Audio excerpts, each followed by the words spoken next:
Hello guys, আসসালামু আলাইকুম। কেমন আছেন সবাই? আজকে শুক্রবার আমি নিয়ে আসলাম লাউ চিংড়ি রান্না করব, আপনাদের সাথে একটু শেয়ার করব। কেমন আছেন সবাই? অবশ্যই ভালো লাগলে লাইক কমেন্ট করে অবশ্যই পাশে থাকবেন সবাই।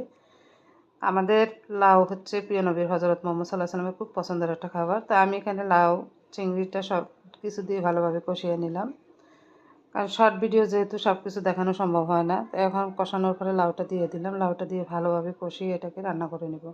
সত্যি লাউ কিন্তু শরীরের জন্য অনেক ভালো এবং খুব সুস্বাদু একটা খাবার। সবাই কিন্তু খুব পছন্দের একটা খাবার লাউ। আমিও আজকে শুক্রবার রান্না করে নিলাম লাউ। কালারটা কিন্তু সেই রকম হয়েছে, অনেক সুন্দর একটা কালার, দেখতেও খুব ভালো লাগতেছে। আপনারাও চাইলে রান্না করে খেতে পারেন।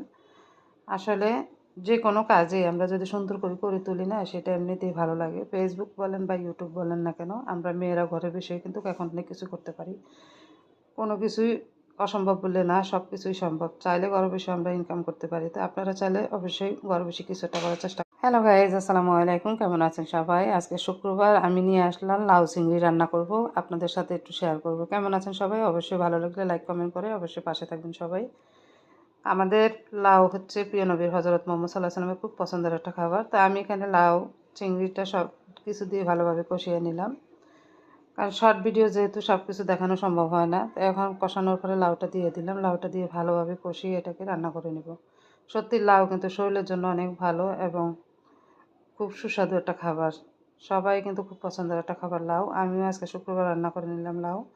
কালারটা কিন্তু সেই রকম হয়েছে, অনেক সুন্দর একটা কালার, দেখতেও খুব ভালো লাগতেছে। আপনারাও চাইলে রান্না করে খেতে পারেন। আসলে যে কোনো কাজে আমরা যদি সুন্দর করে করে তুলি না, সেটা এমনিতেই ভালো লাগে। ফেসবুক বলেন বা ইউটিউব বলেন না কেন, আমরা মেয়েরা ঘরে বসে কিন্তু এখন অনেক কিছু করতে পারি। কোনো কিছুই অসম্ভব বলে না, সব কিছুই সম্ভব। চাইলে ঘরে বসে আমরা ইনকাম করতে পারি। তো আপনারা চাইলে অবশ্যই ঘরে বসে কিছু একটা করার চেষ্টা